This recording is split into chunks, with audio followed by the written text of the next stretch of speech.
So I'm going to begin with a few words. All of our devices invite a set of physical gestures, either determined by the data they convey, voice, text, visuals, or by their design, ergonomic or awkward, or they invite gestures by the set of codes and communications across distinct social groups. These codes include how to wear your devices in different social settings. For example, the way you will carry your device might be different in a club, on the underground, in the library, or in the studio. The mobile phone is a perfect example. Do people hunch into it or speak loudly as an indication of social or financial status? Do they hide it in layers of clothes or expose it? Do they place it on their desks at meetings beside them? Or do they have to dig in the bottom of their bags to find it? I tend to be a digging in the bottom of my bag girl. Is it set to ring very loudly or very softly?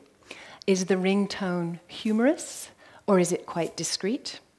Or is the phone almost always off? Whether we realize it or not, there are performance qualities of performance, such as ephemerality, expressivity, humor, poetry, physicality, gesture, integrated into our daily devices. So we can act to disrupt the performances, or we can celebrate the performances, or in fact, we can distort and transform them. We can also do the same for databases, networks, and systems of all kinds. See them as performative platforms. Choreographing the flow of data in a social setting involves being aware of what the data is, of who receives it, when, and in what form, and in particular, according to what rhythm, what narrative, or affective quality. There's a lot of work in narratology and storytelling in a lot of game studies fields and mobile media fields. Taking a more performance perspective might mean actually looking at the rhythm of it, or looking at how it is literally sent and received on a physical level. And also, of course, our old friend affect. Not effect, as in cause and effect, but affect with an A, which has to do with emotion, or a quality of being or mood that you feel on a level of body, mind, spirit, senses, all of it. And now I'm going to pause for a moment because we're coming to an important part of this presentation already, which is all of you and Twitter. So I would invite you to contribute tweets, if you feel like it, during this presentation. As a preface to this, I'll say, I read again 2 days ago in a blog, and this is a quote, "Twitter should continue to be about answering the simple question, what are you doing?" So this is a sense of keeping Twitter back to basics. And I always think, well, that's fine, but what if Twitter is about asking, what are you feeling? Or what are you sensing? Or what kinesthetic qualities happen to be shifting through your body or hanging out in your feet or in the tips of your fingers? So what if Twitter was, what are you sensing? How are you moving? This is a shift, but it fits entirely with a deeper sense that Twitter, as a social micro-blogging service, is about generating micro-narratives. So I invite us now to generate some micro-narratives of the body, and feel free to post it to the hashtag #IntuiTweet, or use your mobile phone just to craft a tweet that goes nowhere, or just use pen and paper if you feel like it. And I'll give you a moment to dig around in your bags if you need to. And what we're going to do, first of all, is just close our eyes and take a deep breath.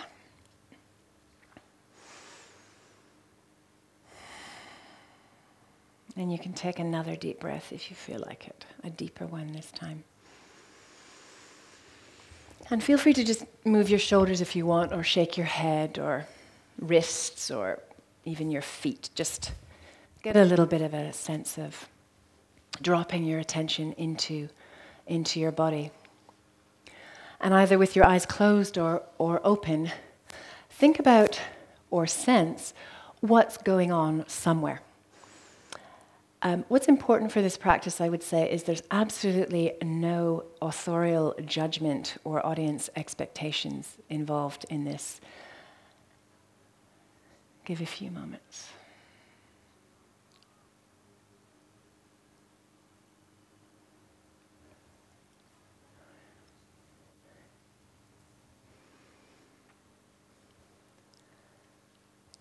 And begin to think about how that would be crafted in anything from 1 to 140 characters, the magic character length.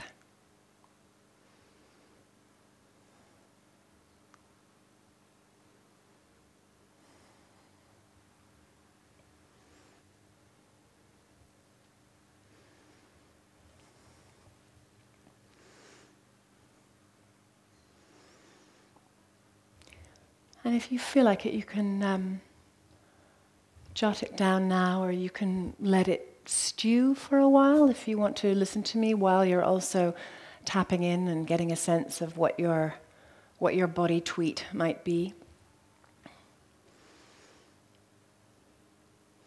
And don't worry at all about sticking your nose in your computer or your phone while you're listening to my talk. That's all part of it. So I'm going to carry on, but we might have another tweet moment. I don't want this talk to go on for too long. So social choreographies.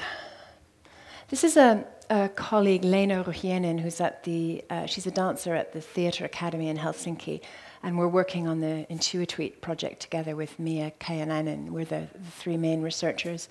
And she's written quite poetically about many things, but I like this simple statement from the wiki, which just says, the body makes itself known momentarily during the day without any special effort. And I think that's true, but it's also true that we spend a lot of time ignoring our bodies during the day without any special effort. So part of what this Intuitweet project is about is attempting to bring the awareness that we might have as dancers in the studio of our body and our movement into our daily lives. I've worked a lot, as Tanya's given a great overview, with a sense of data choreography where I feel performance within sensing systems, whether they're big motion capture systems or wearable systems or camera-based systems or haptic systems, what we learn with these performance moments influences daily life or our awareness of how we use our technologies. The social choreographies shift now is to one of daily use of ubiquitous mobile devices, then influencing performance. So I'm turning it on the head. I've always worked somehow with performance or the studio first, and that sensibility rippling out into the world. Now I'm actually interested in seeing how we use our devices in the world and how then that might generate a range of things, but one of the things that might generate actually are performances. So just a series of images to stimulate a sense of what social choreographies might mean in terms of bodies in spaces. This is a beautiful drawing from Laban around 1930, crafting a real awareness of fields, how we're constantly shifting our patterns through space, we're displacing air, we're moving around people and things and objects.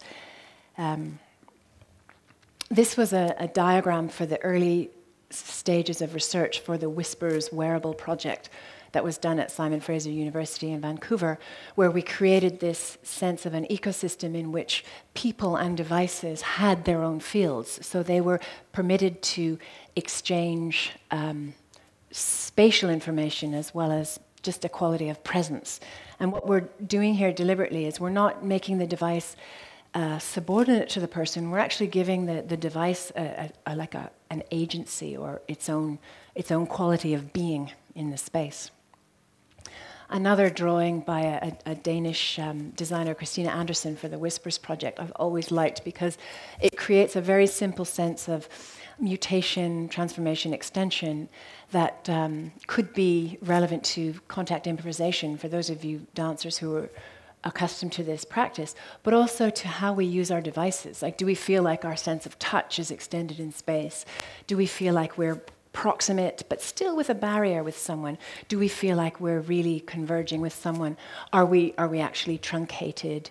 Do we feel like there's a sort of a thread between us? All these different visualizations are also kinesthetic qualities.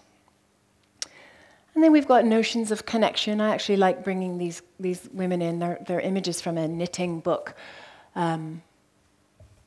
because there's a real sense of craft working across a lot of this side of devices, which I won't get into too much here. Suspensions of body quality, trying to get a different sense of gravity or weightedness or connection, different sense of flow and speed. And an awareness of spaces in between, whether it's the spaces that separate someone we're texting from us, or whether there's a sense sometimes that the person we're texting is actually closer to us than the people we're sitting with who are right next to us in the underground, in the tube. I always like throwing in the Rockettes but this is about from the 1930s or 40s, where you've got, interestingly, you have a variation of spaces in betweens. The Rockettes became much more precise and automated, so I'm sure if I had a current picture, you'd probably see the legs at exactly the same level and less variation. This is a little video taken from an early social choreographies workshop at the Dansögskolan in Stockholm, where I worked with Lona Hansen and Camille Baker. Camille's based in London at the Smart Lab, and Lona is in Aarhus. And we're exploring spaces in between here as part of a choreographic workshop. I love that guy's feet as he runs through the people. This is another sense of choreography here. It's taken from this is a New York Times article on a collaboration between an architect and a choreographer for designing the JetBlue terminal at JFK Airport. The two men thought a lot about which public spaces in New York were well choreographed. That is, which shaped people's movement successfully and which were not. I'll read some of the words there because they're a little bit blurred. This is Grand Central Station, for those of you who've been to New York. It's a spectacular arched ceiling that sees thousands and thousands of people on a daily basis. And their observation was that there were very few collisions. And there was something about the way the space was designed that made people just flow through the space with a lot of ease and comfort. So constant flow viewable from the balconies, vast expanse encourages fluid motion, the clock orients the path of movements, central stairway celebrates transitional movement. I went to Grand Central Station myself with that in mind, and instead of just using an outside eye to view how people moved through the space, I tried to take a kinesthetic approach and sense what was going on. And the first thing that struck me was that it was an incredibly quiet space. So one of the first things I noticed that they don't talk about was that despite the vast ceiling and all the hard surfaces, it managed to feel hushed. It was truly a pleasant place to be. So from a choreographic perspective, and this is evolving because this project is in its fairly early stages, we can look at choreography as a sense of forms, flows, and patterns outside of us, like the architect and the choreographer did, watching how people move and ebb and flow. A lot of choreographers also choreograph through our own bodies. Like we'll have a sense of a movement or a kinesthetic quality and how we want to take that into space, or how we want to actually give the movement to the dancers we're working with. A lot of choreographers work across those two perspectives, from the seeing from without and sensing from within. For this early social choreographies workshop, we introduced into the mix using the functions of the mobile phone, such as chat, images, talking, voicemail. And this was done in 2007, so we hadn't started working with Twitter. It was just pre-Twitter phase for us. And here's another sense of very simple, playing with the phone, camera. Walking in an urban space. There's Lona.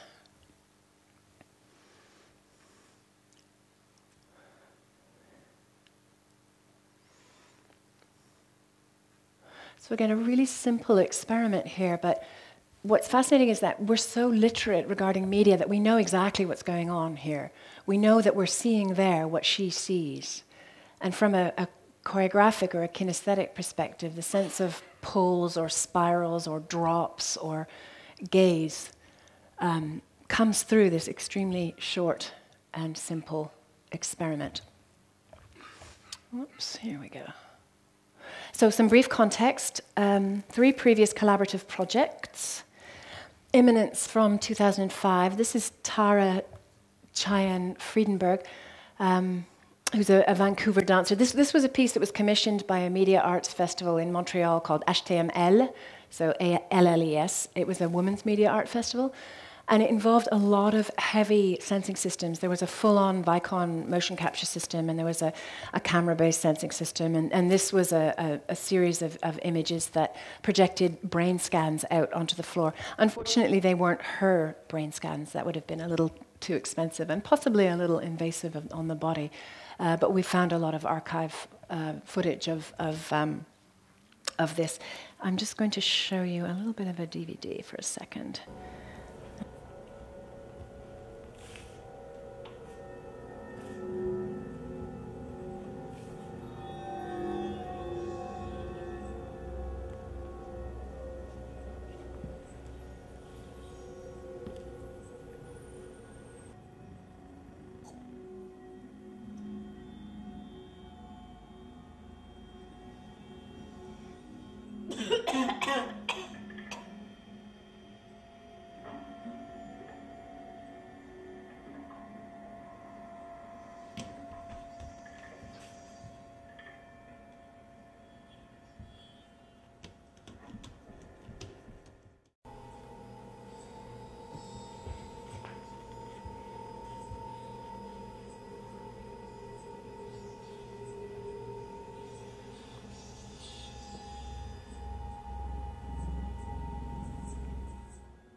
The goal of this was to actually create a sense of internality, inner spaces, and whatever that might mean, and play with this with large external sensing systems.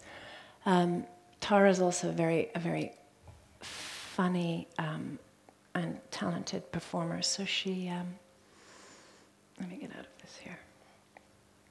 She did a beautiful job with that. This was a rather large collaboration. Rob Lovell worked on the sensing system, and hold on. Other performers were Helen Terry and myself, and Johnny Clark did the audio, and Jamie Griffiths did she did the beautiful visuals. So moving from that large production of Imminence, which was actually very hard to tour with and very hard to calibrate. Other Stories was a smaller performance that took place in the motion capture lab at the university, and it was very much an exploration of how a dancer who created data in real time from her movement danced with that data. So there wasn't a sense that the data was somehow subordinate to her. There was really this self-other relationship with the data. So these marks that you see on a screen in front of her are a sort of calligraphy that she generated with her toes. You can see the little black dot on her point shoe there is actually a motion capture sensor. So what you can probably barely see, it's a little bit bright in here, is that there's actually a series of squiggles and lines that are growing. These were lines in 3D space that are coming actually from her feet. And what we're tracing here, what we're generating, is a series of 2D projected out visual traces of what her feet were doing in space. And she's filling up the visual space with a sort of notation. Throughout this presentation, I've shown different examples of how bodies are notated in space. And this was one. It's also a little bit of a deconstruction or a parody play on ballet too, because there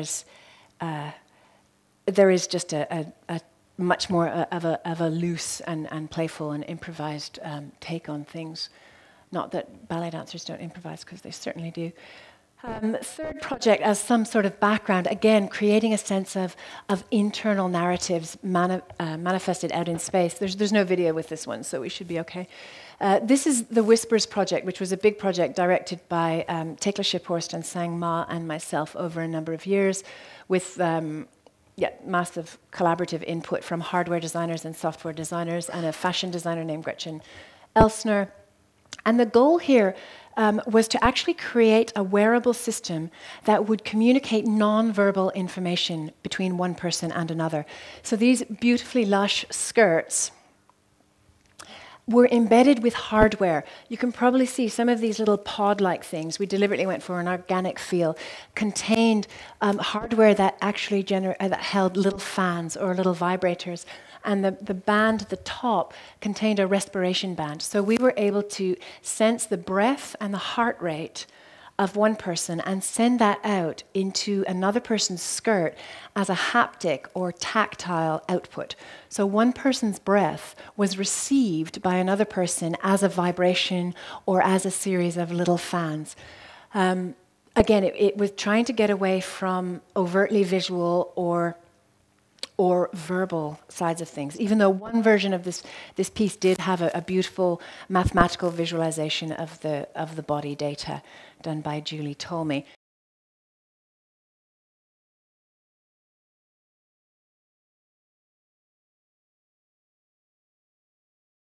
So that was also a little experiment with LEDs and textures, where the LEDs would flash in relation to the rate of breath, of respiration. We worked a lot with textiles to try and get soft wire, conductive wire. So the first generation of this piece was extremely heavy. It just weighed about 3 or 4 kilos, and you would strap it on some poor victim at your installation, and you would drag their body around it. But then as we became more sophisticated and did a next generation and a next generation, we worked with a lot of smart textiles, and I know this is a big thing in K3 too. We found conductive fabric, so that fabric actually takes a current, and those little black pads there are embedded with, I think it might be carbon fiber, so they're also conductive. If you touch them, you'll get a contact, you'll get a connection, and therefore the signal will be carried through. We also needed to know who was giving whose breath to whom. So if you had 6 people in the installation, walking around it, you had a little RFID tag in your wristband, and you were able to touch momentarily the hip of somebody else's, and therefore they knew they were getting your respiration. And that was a biosensor on the back. If we were doing this now, the technology would be so much smaller. This is the thing with wearables in the early part of the century. You're actually constantly working with an obsolete system because everything is becoming amazingly smaller and faster. This is just the skirts hanging up in our installation. We also worked with a sound component. Let's see if I can get these sound files to play. Sound files.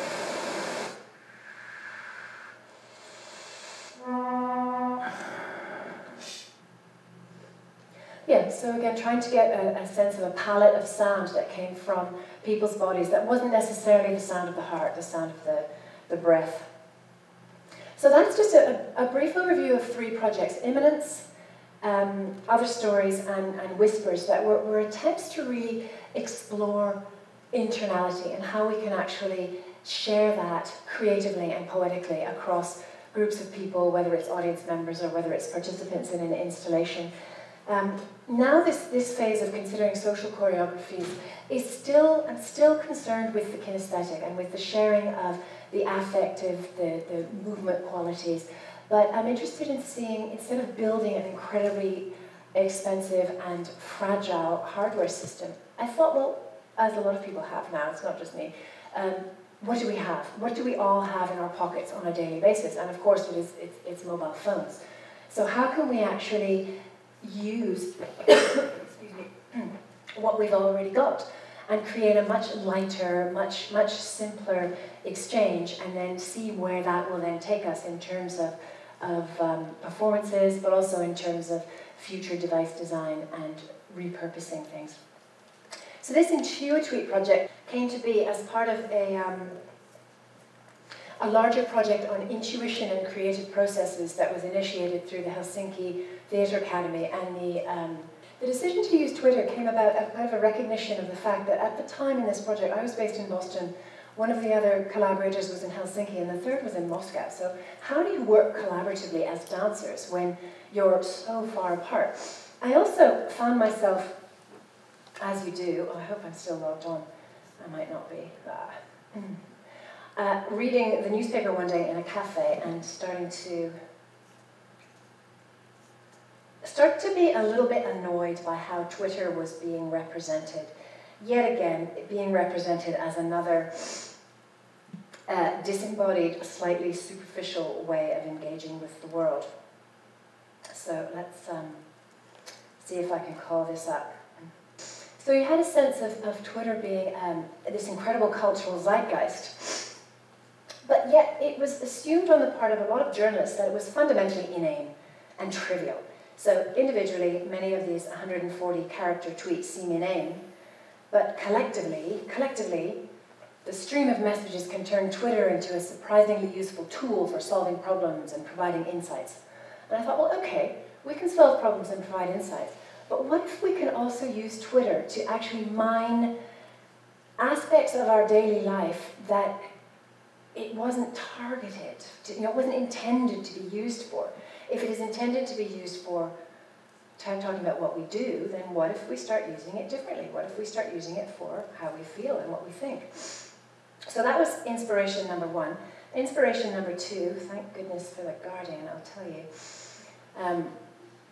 Every year on April 1st, The Guardian does a, this is the wrong one, where are we? Does a spoof for April 1st. So you actually have a joke article that is intended to be written in a very sort of dry, typically English way. So sometimes you'll be a bit sleepy over your morning coffee and you'll read it and you won't realize it's a joke.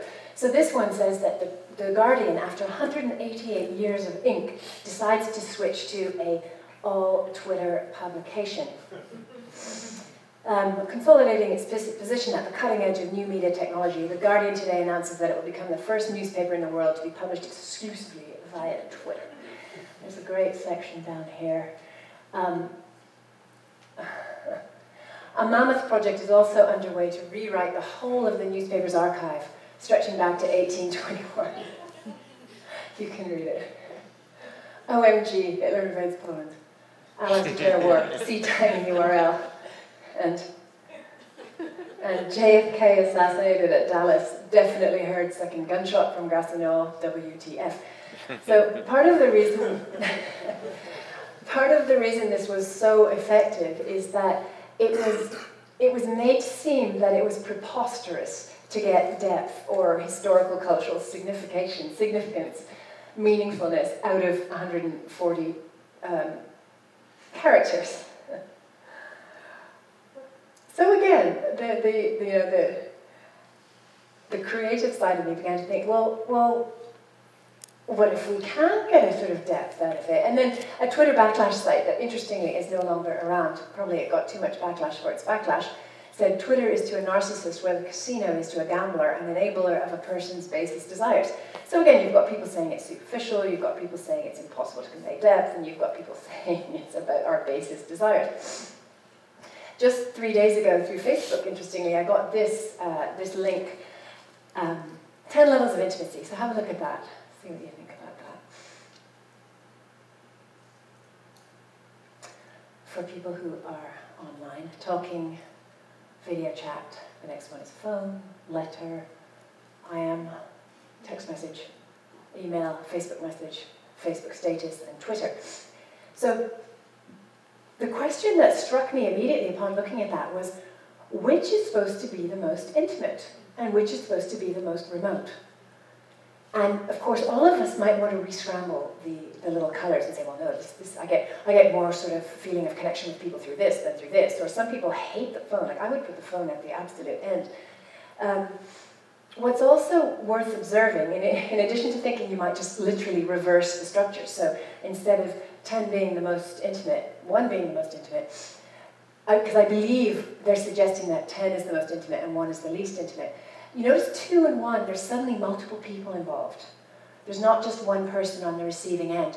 So it's almost implied that once there's more than one person receiving, intimacy is drastically reduced. And I would suggest that anyone who has worked in theatre or dance or performance or even cinema, how often do you sit in an audience with hundreds of other people around you, and if the performance is good or the film is very good, you feel like it's talking directly to you, or you feel like some aspect of a monologue or a movement sequence or music or characterization is just like, oh, that like arrow through the heart. So just because there's a group receiving or possibly sending doesn't mean that intimacy is necessarily eroded. But I love things like this because it makes the researcher or the artist, the designer, challenge what's being suggested.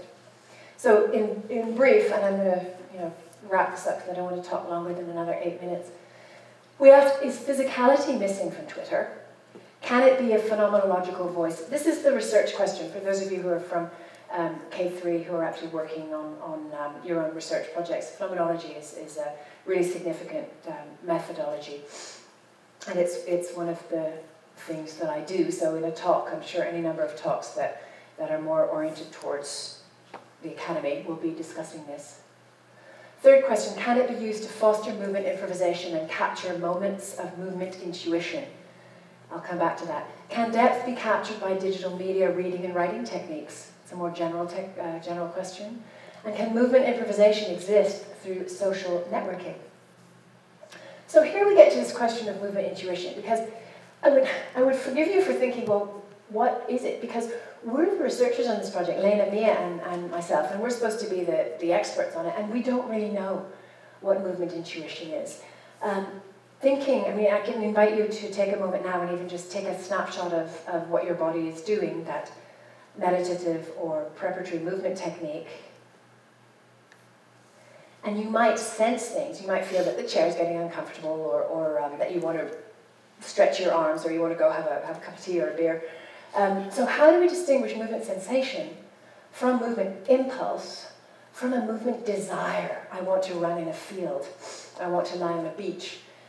And where does movement intuition reside? So these are questions that seem to be maybe splitting hairs a little bit, but when you're actually working from a physical choreographic perspective, these start to become quite significant, because I think in some ways they're all entwined. So what is Intuitweet? Finally we get to this question. Intuitweet uses Twitter, we know that already. Very simple rules. Rules that might appeal to people who are working with games, rules that will be certainly familiar to people who are working with improvisational practices in the studio. So notice a movement intuition. We'll leave for a moment a very broad definition of what a movement intuition is. Code it into a tweet, which you have done to some extent today. Then send this to others through Twitter. Now, here's where it becomes significant for this project. When you receive a tweet, the rule is that you improvise it. So the best thing is to actually receive it onto your mobile phone. We have worked with the computer web interface too, but if you're out and about in your daily life and you receive a tweet, and this is an actual one I did receive in one of our improvs, was falling on my knees. How does that affect you? You're reading this. Do you or do you not immediately have a sense of like, oh, I don't want to do that, or yes, I immediately want to fall onto my knees? And in my sense, I did absolutely have this visceral sense of wanting to fall onto my knees, but I was driving. So then, what do you do? So got home, fortunately it wasn't very far away, got into my house, into the kitchen, boom, fell on my knees. So what is significant about this, and I suppose you can say that initially the three of us are dancers working with this, so we're used to sending and receiving kinesthetic impulses in the studio. How do we improvise what we sense? I've noticed that it's also possible and really significant to improvise incredibly subtly or through your imagination. If you receive it on a bus and you're crammed in, how would you fall on your knees? Maybe it's just a little movement buckle, or maybe it's an imagination of what it would feel like to fall on your knees. And what I want to say is that this is perfectly valid. This is part of the spectrum of kinesthetic qualities and of movement intuition. It doesn't have to be something large, virtuosic, sending you catapulting through space. It can actually be a shift in awareness, a shift in how you use your other senses, or maybe just a little ripple. And in social spaces, that can be very satisfying, very gratifying, very private, or it can be a little quirky, depending on how far you want to take it. After you've improvised, you receive a tweet, someone sends you something. I was walking and I got a tweet about peripheral, what was it? It was a tweet about peripheral vision, and I was actually on a path in a park, so I was able to let the front of my vision go quiet and be very aware of what was happening on the sides, and immediately my sense was I wanted to start moving sideways. And I actually let myself do that. Then I recoded it. So this is a different form of the retweet. Instead of just sending a tweet that someone sends you off to your followers, you take it into your body, improvise it in your life, and then retweet it out. And it becomes quite an intimate corporeal act that you end up sharing with the world. Obviously, you can play with certain amounts of filters and comfort levels. But this is where the tweets become this ever rolling, transforming movement improvisation over days, weeks, hours. Because what I've also noticed is that you can receive a kinesthetic message, and sometimes you don't know what to do with it. You have to sit on it for 24 hours, and then it'll just come out. It'll come out in the shower, or it'll come out when you least expect it, and then you recode it. What also ends up being generated from this is a really interesting form of script, and I'll go through these very quickly. I didn't expect there to be a narrative component to this, but of course when you've got a lot of people participating, like through this hashtag, or here we were just tightly only following each other, you've got this kind of slightly asynchronous shifting set of kinesthetic, what is it? It's like sort of, well, kinesthetic tweets that are almost like a collective poetry.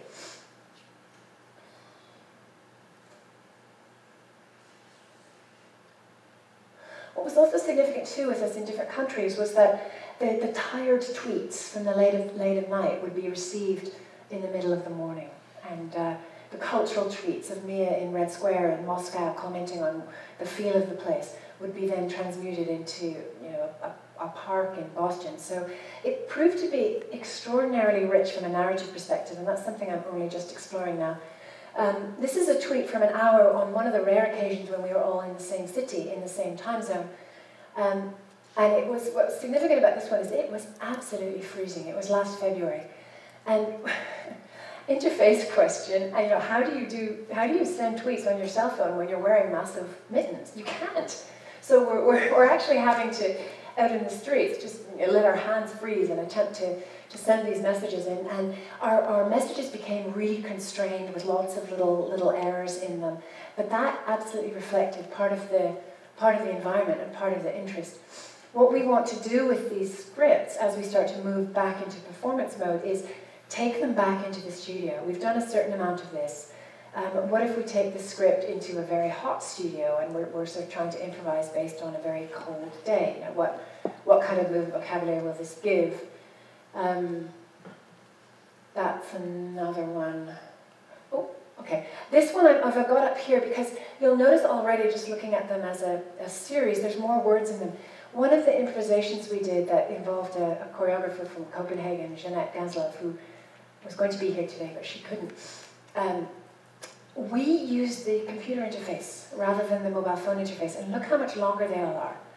It's much more like writing little essays or little bits of much more crafted poetry. It doesn't have the rawness or this sort of sparseness of the messages through the cell phone. But still, there's a lot more coming through here. Vision and pain and looking out at one's world. I love this quote from Marc Auger in a book called Oblivion, where he talks about thoughts being feral. I don't know what the word in Swedish is, but feral is like a wild animal that you can't really tame, that sort of runs around and chews on things and has these little teeth. And I like to think that these tweets are also a bit feral because we don't quite know where they're going to go or what they're going to turn into, and they sort of run a bit out of control, and sometimes they're not very interesting, but sometimes there is something interesting in it. We're creating a sort of collective memory that's also based on people's physical experiences. And again, from Auger, memory is plural. even memories that we think are very singular, if you reflect upon it, they are actually shaped by other people's memory or the presence of other people. I read a child psychologist, I can't remember his name at the moment, saying that even our earliest childhood memories that we treasure are generally crafted in relation to what our parents or what our siblings have also said about that time.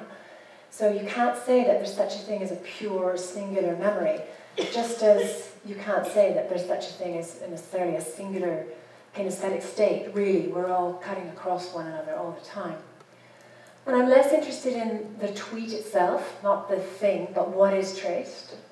And again, not the thing, but the connections between them and how they shift and evolve. Then, of course, this brings up the question, I'll get through this really quickly, is there a visual equivalent of 140 characters or less? Can we actually take this into visuals? Because, of course, our phones have video and camera, so we have started to experiment not just with kinesthetic verbal tweets, but also, that was my peripheral vision tweet, or a different one, it was a crunchy one. That was from the very cold day in Moscow. How can we actually work across really basic, simple kinesthetic senses? That was spiraling, that's obviously jumping to keep warm. This is an interesting one because there's almost no body in it. But there's definitely a kinesthetic quality there. Is this a visual tweet, I guess is the question. There's also, does it make more sense for a tweet to be a single image rather than a video? A picture conveys 1,000 words. I will say now that none of us right now yet is very comfortable with the visual tweet. We're much more at home with the words and the movement. We'll have to work a little bit further on this. I think once you introduce the visual, as a lot of you will know, a whole other set of aesthetic criteria, critical criteria, and the way images live in our lives, it brings a lot of baggage in. What I'll say finally to wrap on a more of a dance note is we're working with this sense of kinesthetic visual tweets in the studio. So I did a series of experiments at a residency in France last year where I was trying to work, like trying to figure out what a visual tweet is, a kinesthetic visual tweet. And I started to do these little camera experiments, and I realized rapidly that they were much more effective when they were short.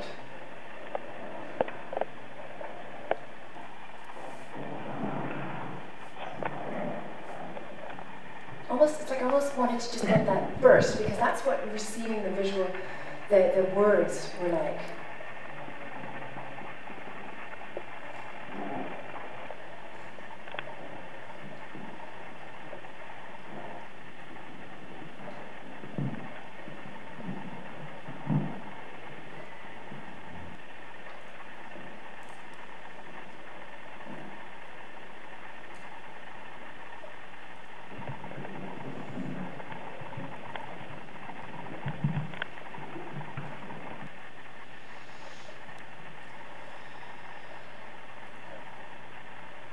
So there's a lot more work to be done on that. The project stands to be pursued here at Medea in collaboration with many as yet unspecified people, so if you're interested, do get in touch. We're going to be expanding the improvisations, more people, countries, languages, and not just dancers. In fact, there's another small improvisation beginning on Monday. Initially, we were going to keep it down to just the 3 key researchers again, but I think we might open it up. One way or another, you'll be able to follow it if you're on #into a tweet. We want to clarify what intuition is and also clarify the methodology. This is more of the academic side of things, the research side of things. And really, it's proving to be very important to understand what are artistic or corporeal methodologies within a university context these days. And there's actually a conference coming up on December 1st, which is going to address some of these issues in NAMA. We're going to be expanding movement vocabulary and this notion of a score or a script. We're going to be creating a participatory performance. The first one will happen actually in Helsinki in May, where our Twitter performance, whatever it's going to look like, which might have might have dancers participating along with non-dancers. It will happen in the borders of another performance. So there'll be a performance in the Zodiac Theatre. Some of you dancers may know this in Helsinki. But we're going to be happening and having our performance in the lounge and the hallways leading up to it. We'll also have a period of 1 or 2 months where we're going to be creating a social networking community around this performance. So again, if you're following on Twitter, you'll be able to see that. Always in the back of my mind, and either very significant or latent with a lot of these projects, is the sense of device design. This was big in the wearables project. If you have a lot more broadly based input into how our devices are actually designed, so talking to artists, talking to dancers, then will they actually look different? Will they feel different? Will they do different things? Will we eventually have a series of apps that will run on an iPhone or their own device for this piece? And this will be hopefully a project developed in conjunction with J. David Bolter and Georgia Tech through Medea in 2011. And then considering the wider social benefit of this kind of work. Okay, it's just past 4. Thank you for listening. Open it up to questions now.